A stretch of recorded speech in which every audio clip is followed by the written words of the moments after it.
Welcome to another episode of Follow the Brand. I am your host, Grant McGaw, CEO of 5-Star BDM, a 5-star personal branding and business development company.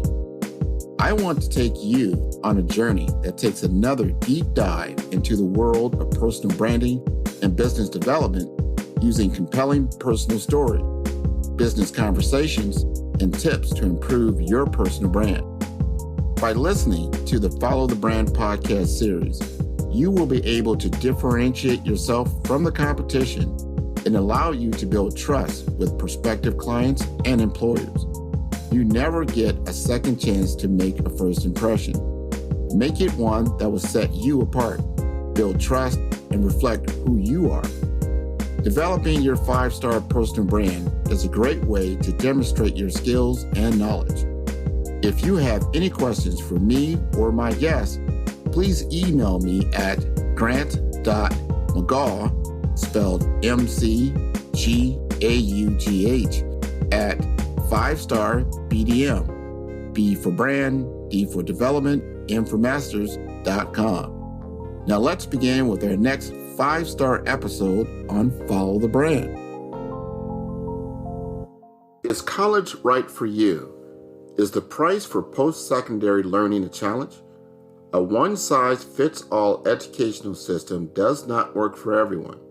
Rafael Castaneda is intentionally creating pathways of learning for today's consumer learners. Low-debt, affordable certifications and immersive technologies may be the answer you need on your academic journey. MedCerts offers a strategic and applicable pipeline into the healthcare and information technology industry by leveraging employment partners to address the current labor shortage. Learn how Rafael is answering the digital divide with online certification programs created for your educational journey going forward. In his more than 15 years in the post-secondary arena, Rafael has focused on workforce strategies that build programmatic pathways for unemployed and underemployed students from underserved populations. Before joining MedCerts, Rafael was the Chief Academic Officer and Dean of Education at CBD College, a private 2-year allied health college in Los Angeles. Rafael also served as a strategy and innovation leader for Jobs for the Future, crafting connections between post-secondary actors and thought leaders. He has also served as Director of Strategic Partnerships at Ed2Go, a subsidiary of Cengage Learning that focuses on non-credit industry-recognized credential programs. Earlier in his career, Rafael served as Director of Academic Operations at the Katz School of Graduate and Professional Studies at Yeshiva University and as Managing Director of Online Operations for the University of Cincinnati's UC Online program. He is a member of the Advisory Board of the University of California Irvine's Customer Experience Program. A passionate believer in education as a great equalizer, Rafael joined MedCerts because the organization provides the opportunity to actively participate in bridging the digital divide and skills gap for unserved populations of students. This extremely rewarding and tangible champion of education-based initiatives alongside serving all demographic students provides a rare opportunity to not just speak, but do. Rafael is a husband to a brilliant and talented wife, father to 2 ambitious daughters, and an active member of his community. You will find him at sped class most weekday mornings and doing outside activities with his family and their French bulldog Penny on the weekends. He has lived and worked in all time zones and 9 states over the past 12 years. Let's welcome Rafael Castaneda to the Follow the Brand podcast, where we are building a 5-star brand that you can follow. Welcome, everyone. I know you're probably all just getting back from your New Year's functions, your holiday, your Christmas, whatever holiday that you were involved in. We're now knee-deep into 2022. And with us today we have someone who understands healthcare, understands information technology from an educational standpoint. And because we are in our career development series, I thought it would be great for you and everyone to hear from Rafael. Rafael is going to talk to us about himself. He's going to talk to us about his journey, and he's going to talk to us about why it's important to pursue certifications in healthcare and information technology. So without further ado, I'm going to bring Rafael up, let him introduce ourselves, and then we're going to get into some real detailed conversation. All right. Well, thank you very much, Grant. Pleasure to be here. I can talk about this kind of stuff forever, so I'll try to keep it brief. No one's ever accused me of brevity as a skill, but I will attempt to try. My name is Rafael Castaneda. I'm the Vice President of Workforce Development for MedCerts.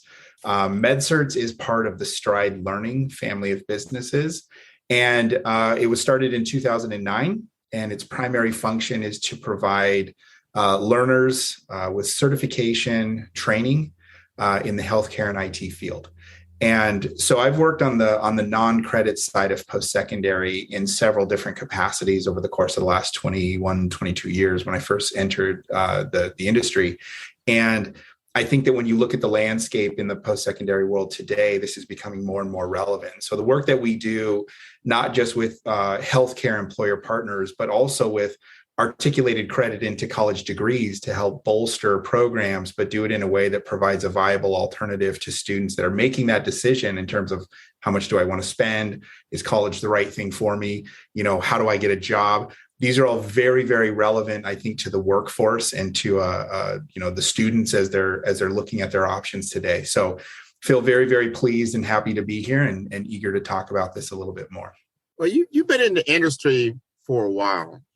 And so I'm going to go into your background just a little bit here. Sure. I saw some things on LinkedIn, and you went to Purdue, you're a Boilermaker. I was looking at that, but then you reside out there in Southern California, which is two different dynamics. And I just want to get a sense, like, where'd you get your start? How'd you get going? So I'm originally from Washington State. I was born and raised there. Huge Seattle Seahawks fan. Had a terrible season this season, but it's all about the direction you're going in. I digress on that. But yeah, I was what you would call one of those non-traditional students. Didn't necessarily have a ton of opportunity coming out of high school.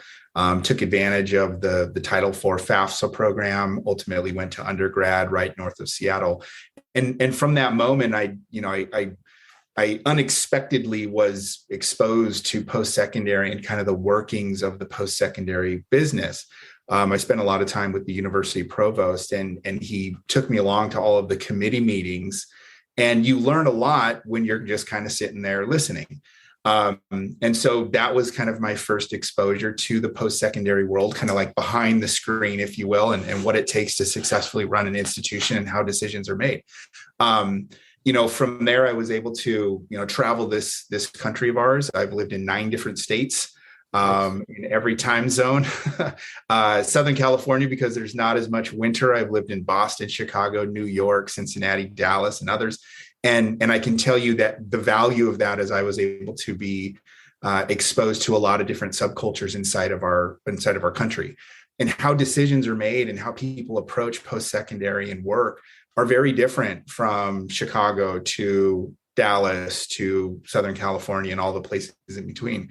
And I think it's really important that educators and administrators understand that a one-size-fits-all approach is not going to work, at least long term. Maybe up to this point it has, but now you add a very complex society to that, and you need to be intentionally creating pathways. And so over the last several years, I've had the pleasure of working in private 4-year universities like Yeshiva University in New York. I worked at the University of Cincinnati, creating an entity that ultimately became the University of Cincinnati Online.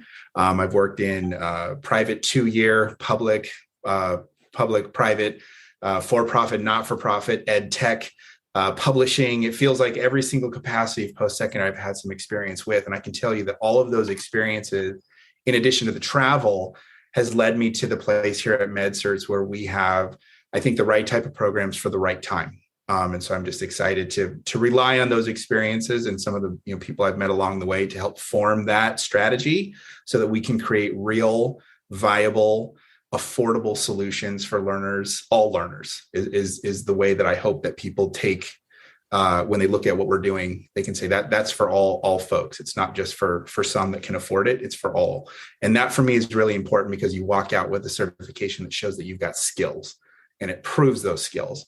And that is a really important thing for not only the employer, but also the learner. And then ultimately, this is just a step on the educational journey, right? It's not the end. It's just a step. And then you're off and you're doing your next thing. So we want to be part of promoting continuous lifelong learning as well.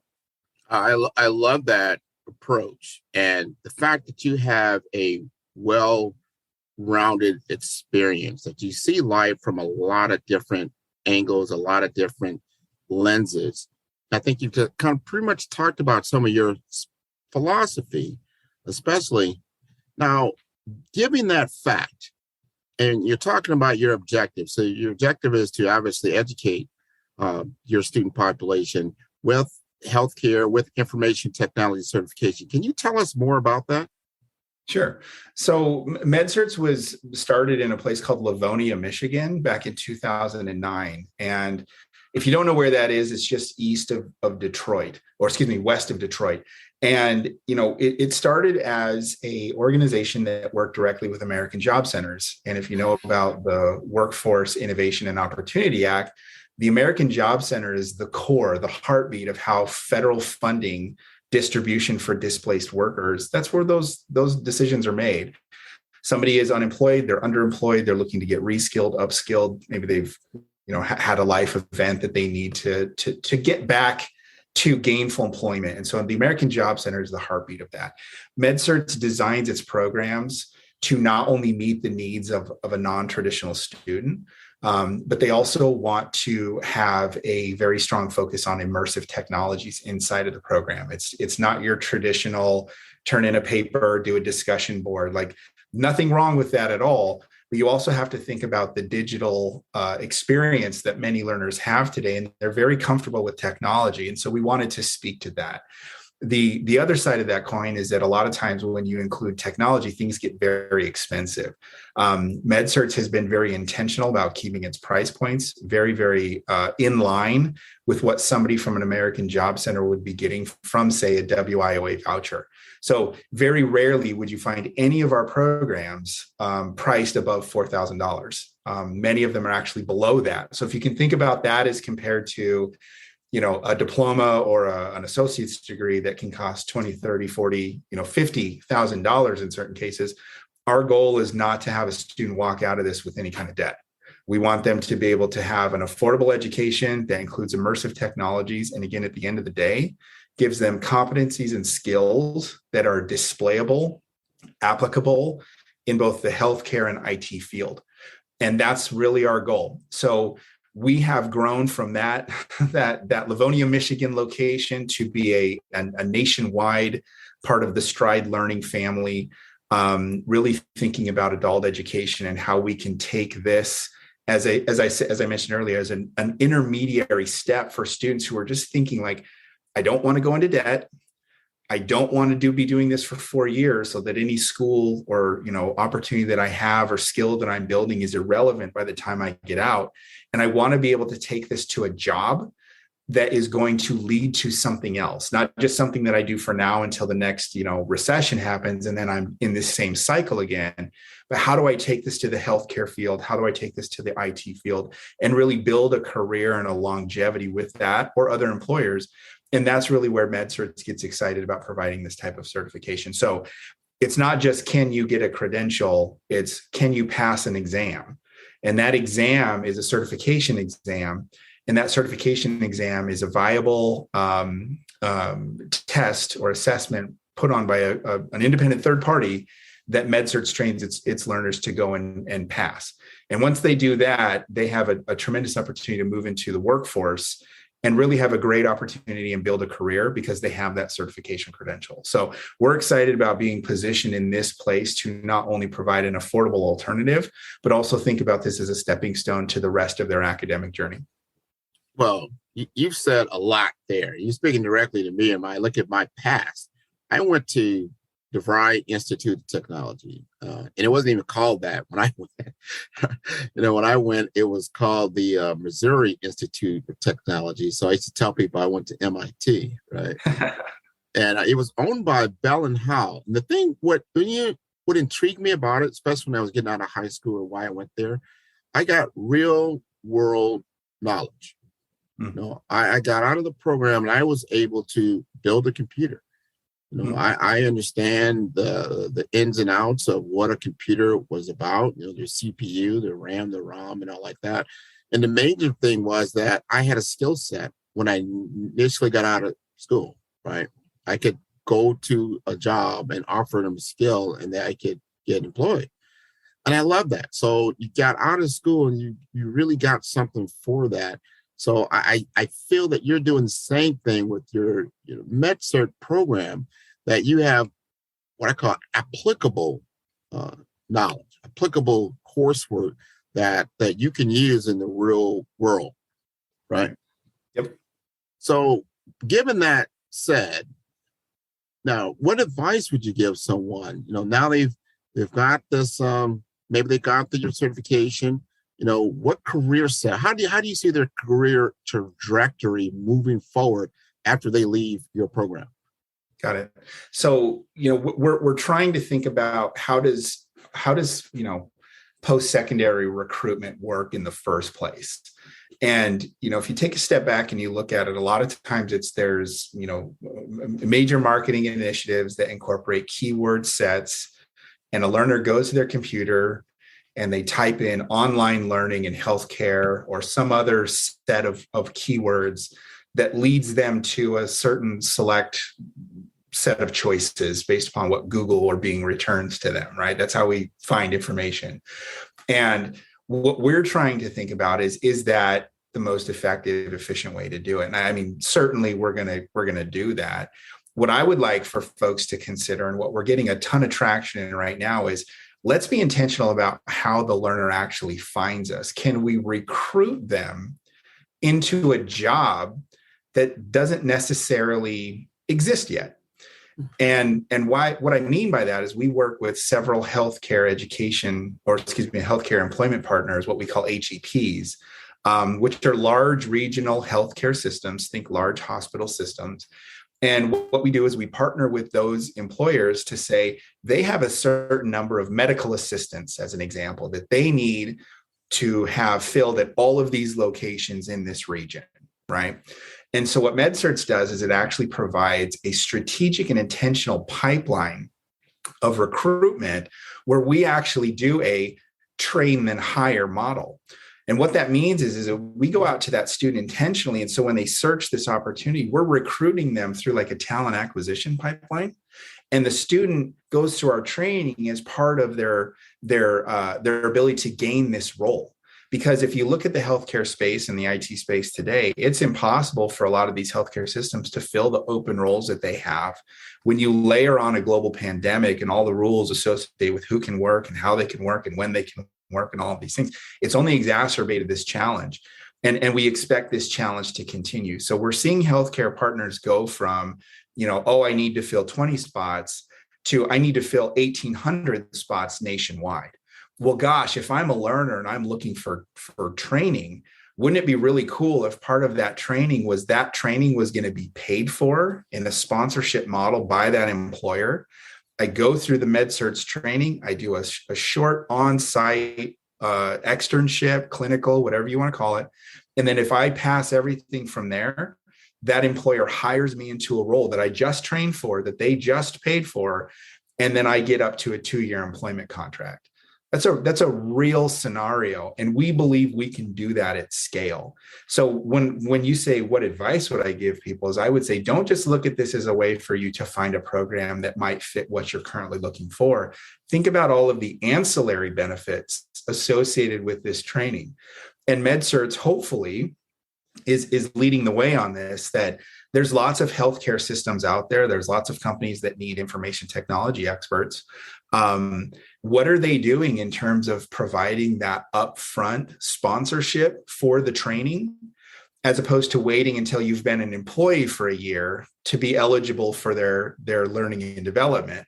What if they would pay for that training up front and then give you an employment contract for up to 2 years once you come on board? In my mind, I would be looking more agreeably towards something like that, especially now since employers definitely need these positions to be filled with that skilled labor. The second piece is, I would say, what exactly can you do with that certification once you're completed with it? Just getting the job is fantastic. That's awesome. Love that. But we want to promote lifelong learning. So MedCerts is also partnered with colleges like Excelsior College, which is in New York. And what they do is they actually give up to 9 credits of articulated transfer credit for select MedCerts graduates. So let me kind of paint the picture there. If I'm a MedCerts potential student, I could theoretically have been recruited into a role that I need to go through training. The employer sponsors that for me. I do an on-site, I get an employment contract, and then when I'm ready, I can take my certification from MedCerts to a college like Excelsior College, transfer in 9 credits and continue my educational journey into an associate's in health science, and take advantage of my employer's tuition assistance policy to help offset the cost of that degree. This is what the learners should be presented with. This is where we should be from a post-secondary perspective. It really is learner-centric, and it's intentional because we're not trying to price the cost of our programs above the folks who really need this and their ability to afford it. So in my mind, we kind of sit at that nice little spot in the middle. I'm not trying to replace a college. I'm trying to supplement the students into their degrees. We've seen a contraction with degrees recently. We want to supplement them as feeder pipelines for students that want to continue their education, but we also want a job associated with that at the very back end. And if you can get your training paid for, why not? So those are the things that I would recommend somebody look at when they're looking at an academic program. Without question, music to my ears. That's exactly, if I'm a student or just someone looking for a career change, what's that first next step? What should I be doing first? This to me sounds like a great next step because of all the benefits you get out of it. If you listen to one of my earlier podcasts I did last year with one of the senior vice presidents over at the Jackson Health System by the name of Harley Ortiz. And he stated, like today, before you might be able to get by for just some certs. Maybe you got some particular certifications, and that allowed you to get into the a job or a career setting, maybe in a healthcare system. But for longevity and to go further and wider, you're going to also need that degree. It doesn't mean you need all at once, but you should be working toward that because you're going to need both, especially if you want the leadership skills, not just the technical knowledge. So both are very, very important. I'm glad you put that together and you positioned exactly where MedCert sits in that ecosystem. Why the why? Why would you want to do that? And why is that necessary? And I think it's a great first step, firstly, for anybody. This episode is brought to you by 5-Star BDM. 5-Star BDM is a professional consulting and advisory group keenly focused on business development services for small to mid-sized businesses and entrepreneurs. Although every business is unique, they often share challenges that can be addressed through smart branding. Services include process improvement and operations, digital strategy and transformation, business intelligence, digital marketing, and personal branding.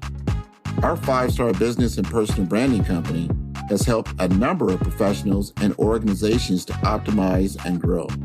The result is more business, more opportunities, better reach, positive outcomes.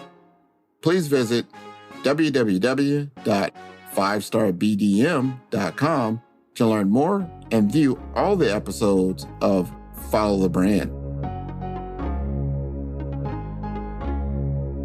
Healthcare is growing exponentially as well as IT. So when you put those two together, you have a formula for success without question. And speaking of that, my question to you, because the passion exudes through the mic, and I can feel it all the way over here in Miami, Florida. And so I want to know, what problem, what are you passionate about solving with your certification training program? Well, number one, I think the first thing is like, how do we solve or help solve some of the labor shortages? You read, if you're a student of the post-secondary landscape, you read about a skills gap and a digital divide and a labor shortage and all this stuff. And I think a lot of folks around are trying to crack this nut. I'm really passionate about getting people a solution that makes sense. That's not a solution that's like, launching rockets to Mars complex, right? Like it needs to be very simple. And I feel like this is that simple opportunity. So I'm passionate about providing simple solutions. The other thing that I'm really, really, really passionate about is the price points. Again, I didn't have a ton of money when I was going into school. I had to borrow almost all of it. And, you look at the student debt ratio today, and I understand, I get it. Like, do I eat or do I pay my student loan? Like, this is not a choice that should be happening. This is my 2 cents, but I just don't feel like that should be happening. I feel like students should be presented with multitude of options. And those options, to your point, should ultimately lead to degrees and lifelong learning and growth and graduate programs and first professionals. And yes, it should lead to all of that. But the landscape in the demographics that we're seeing is that students are very judicious about who they're choosing today. They're more educated about what's available than they've ever been. They're more cautious about going into debt than they've ever been, which is smart. And they're demanding things almost like a consumer would. So I actually use the term consumer learner. And that consumer learner is somebody who makes choices on like the same way that they would buy a car or a sweater or a computer. Is they look at the features and the benefits, they measure them out and they weigh them against each other. And then they pick the one that works best for them, not because it's the only choice. So I think that, the largest passion for me is trying to solve all of those or helping to at least create some kind of solution to it. Yes, absolutely. But I think just post-secondary in general, if we want to evolve to the next level, we have to be thinking about multiple choices for all learners. And there are many students in this country that, similar to me, don't have all of those opportunities. And in many cases, they're far, far worse.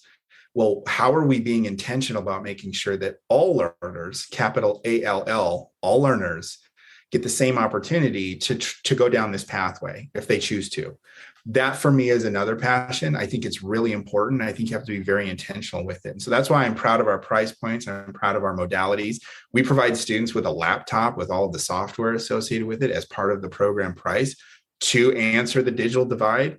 You got to be thinking about this stuff very intentionally. Otherwise, you're just simply going to put a strategy deck together and talk about it, and then nothing actually happens from it. So for me, I'm pretty proud of the fact that we're putting our name and putting our reputation on this thing that we believe is going to help a lot of learners. And for me, that's really, really important. And it's not just the ones that can, afford to go to a very expensive school, which is fine, but maybe try a certification, move into a healthcare field, be very intentional about what it is that you want to do, and then try college, because you're 4 to 6 months away from that certification anyways. This might be a great opportunity to see what it is that you really want to do, or see what you don't want to do. Sometimes that's a way to define your direction, is what don't you want to do?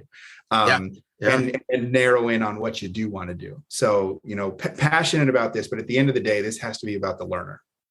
This is all the coursework is online, if I recall. Right. So it's all online. Yep. And then give me an understanding, like, what do the people look like that are participating? Are they men, women? Are they, certain like 35 to 45, or they're 18 to 30? I mean, give me an idea.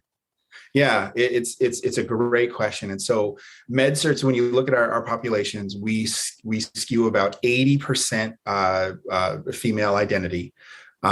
We are about 60% ethnic minority, and we are right around that 25 to 35 age range. So we are very much a non-traditional, air quotes, non-traditional student. In my mind, this is the group of individuals that is passionate. They care about other people. They want to make sure that they're making a positive impact, and they've got some life experiences, right? That they're not just coming right out. They've seen some stuff and they have strong opinions. And so we want to make sure that we're catering to not just that demographic, but being intentional about how MedCerts programs can fit for all learners. I think that's a really important component. But that's how we skew from a demographics perspective. Knowing that and being intentional about it, and encouraging participation, building opportunities to participate and be included, absolutely critical. So one of the other things that you're going to find that's unique about MedCerts that you're not going to find in a lot of training programs at this level, we actually have what we call peer learning pods. Our students have the ability to have a social aspect of school. So yes, the programs are designed to be 100% online. Yes, they're designed to be asynchronous. The students enrolls today, start today, continue on. But we also have these pods. So you're interfacing in a social aspect with other students inside of your classroom, learning from their life experiences, learning from their mistakes, learning from the things that they've done, being exposed in a social way to those around you helps you become a better learner, helps you become a better employee. At the end of the day, most likely helps to become a better person.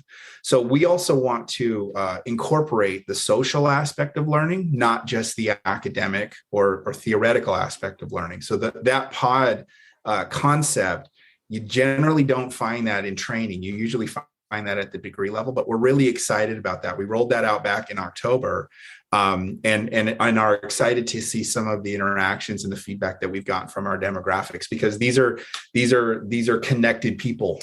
They want to be connected with their classmates, and in many cases, they might even go work together. Why would you not want to start those relationships that we all had, that we started in college, that we know these people forever? Why would you not want to provide that opportunity for these learners, even though it's done online? Well, that is wonderful. All of that information, how you've scaled the school, how you put together the program, and that, so you've got, especially healthcare is probably like 70% women today as far as the labor force. And then as you start looking at across, the minority standpoint, you see a lot. And what I've noticed is that you get a lot of people in that first tier. They're in that first world, right below management. And then so here's the question. And I want to know your beliefs around this. As you acquire these certifications in healthcare and information technology, do you get leadership skills so they can make that track toward manager to director to VP? When I say that, because I see you're in a VP role at this point, and the journey. Do you feel you are set up to be able to do that? Not to say you get everything you can from the MedCert program, but you can start laying the foundation. Yeah, it's a great question. And, my mom told me you can build anything you want on a strong foundation. And so you listen to that at some point in life, because she's absolutely correct. So in my mind, the answer is you can build a good foundation. And I'll tell you a very specific example, and then I'll tell you why I don't think you can get it all from MedCerts. So a specific example would be is that as we take a look at our content and our programs, we want to constantly curate it to meet the needs of today's workforce, right? So one of the things that we immediately noticed is we had a course called customer service. Great course. I think it's absolutely brilliant. It even had a certification associated with it, which is really cool, right? Because you can add that as a digital badge. You can add that to your resume, all kinds of stuff that you can add that to.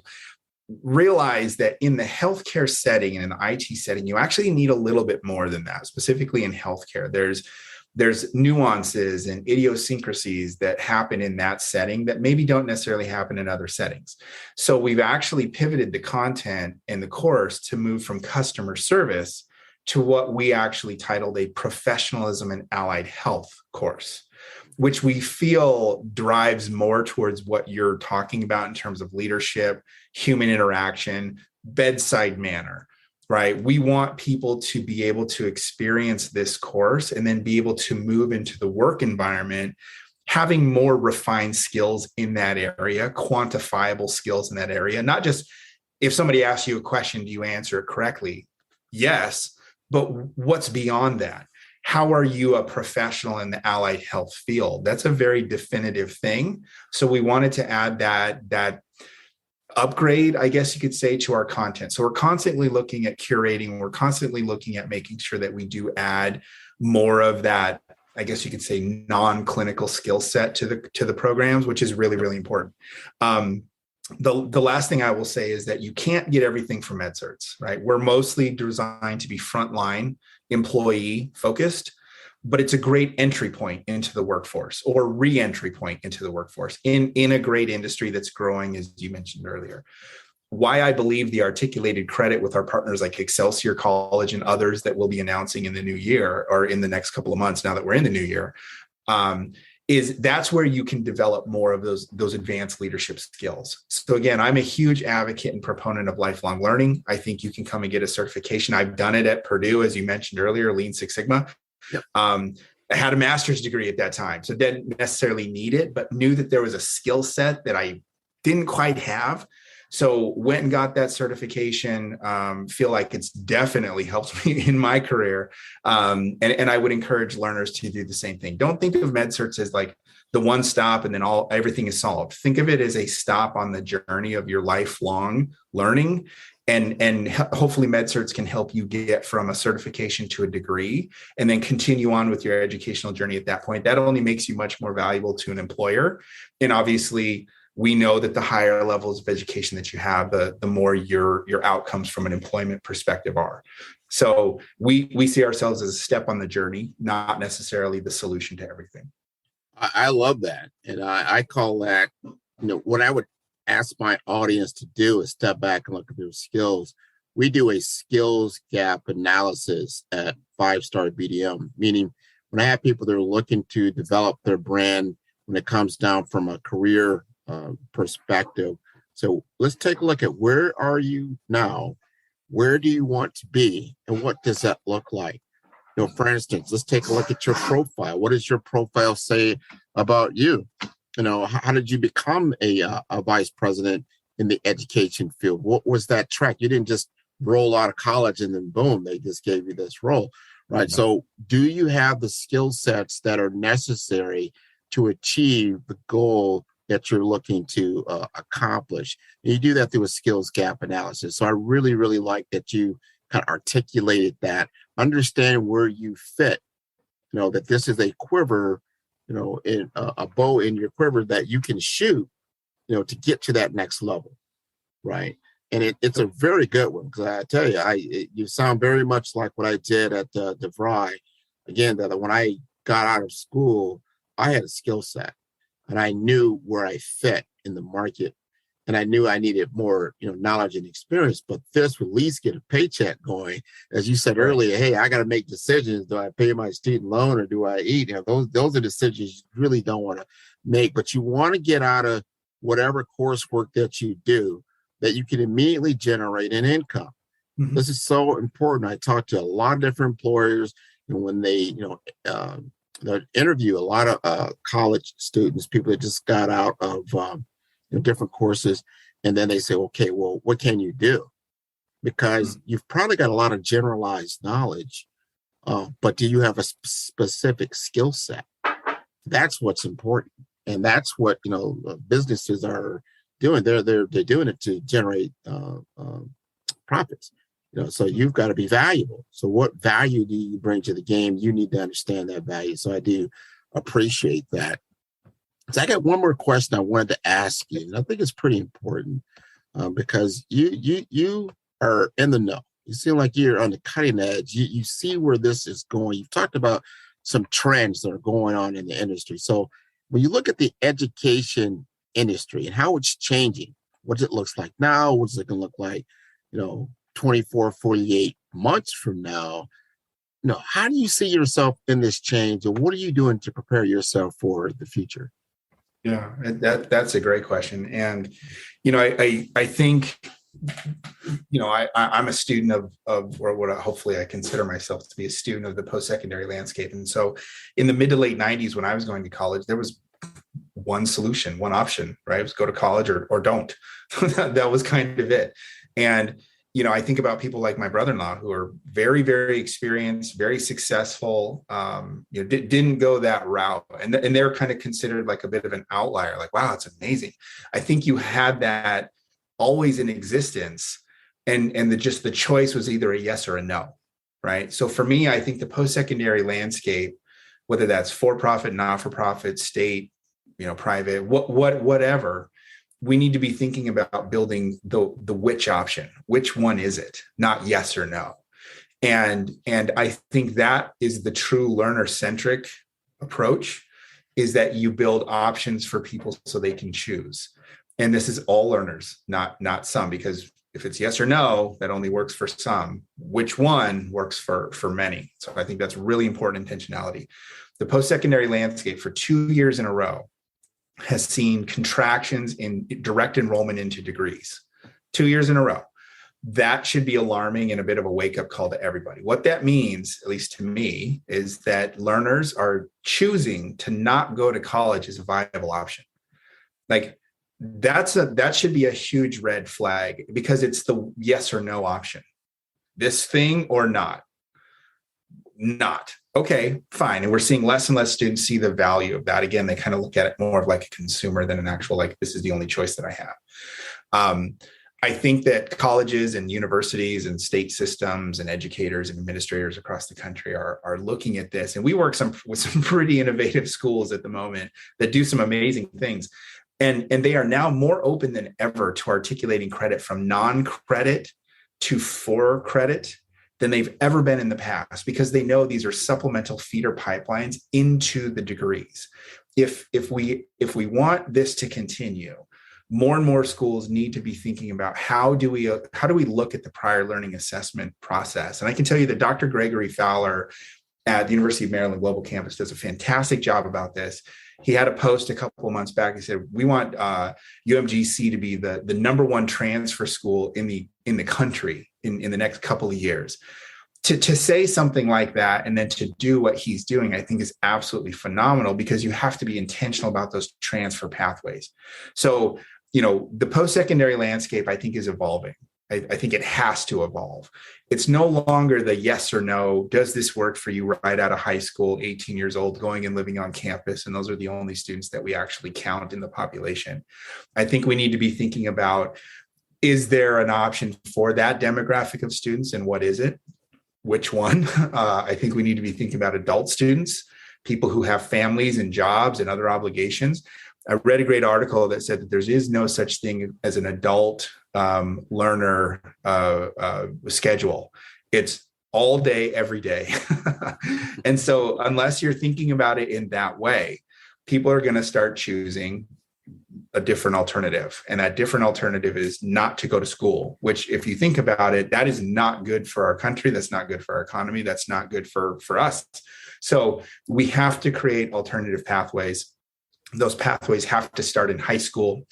I'm absolutely just completely over the moon that I work for an organization like K-12 Stride Learning, where we're starting to think about how do we position MedCerts certifications to students in high school.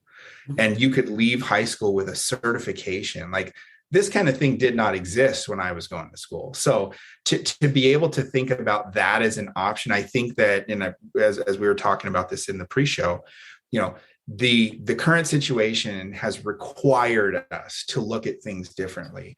I remember talking to faculty at a school that I was at here in Los Angeles, and they said, we will never teach that online.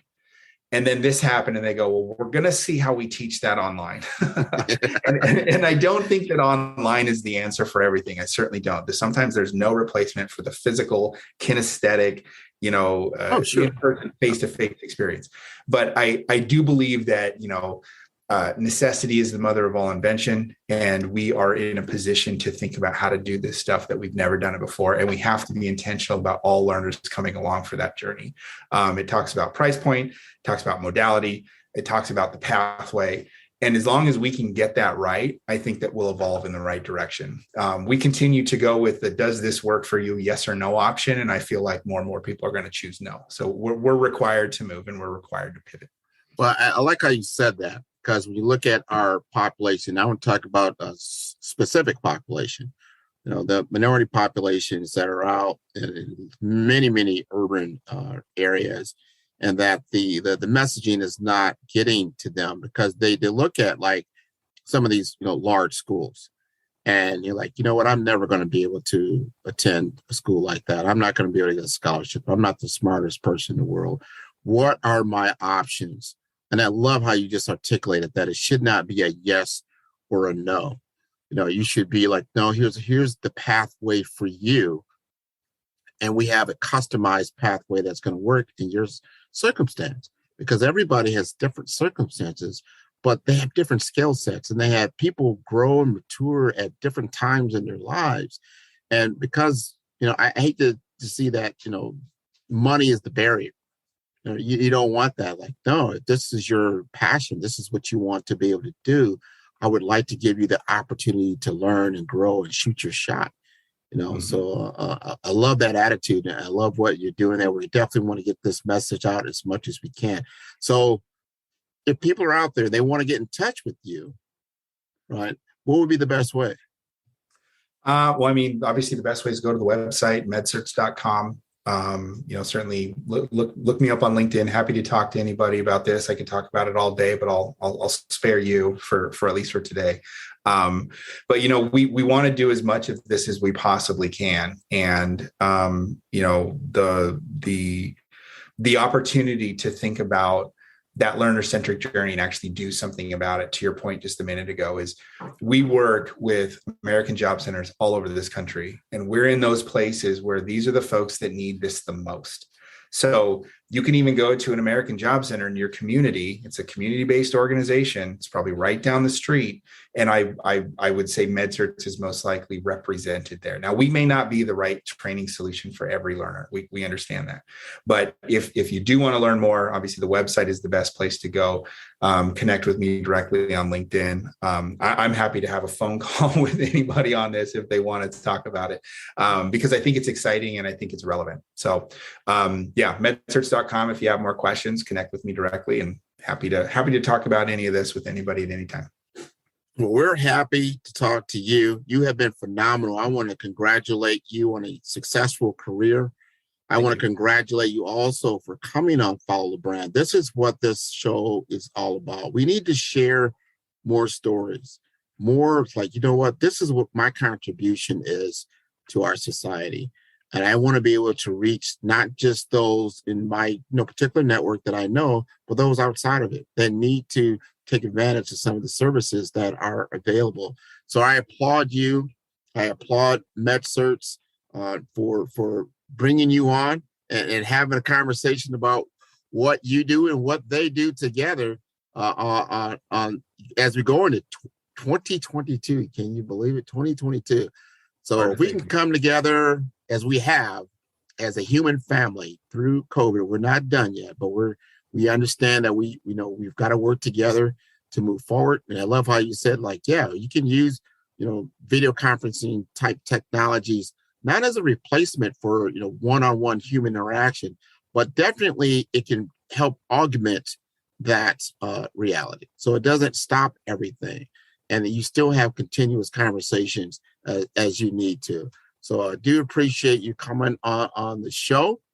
And I wish you very, very much. And we'll be talking to you soon as we can. Thank you very much, Rafael. Thank you very much. Appreciate it. No problem. You take care. Bye-bye.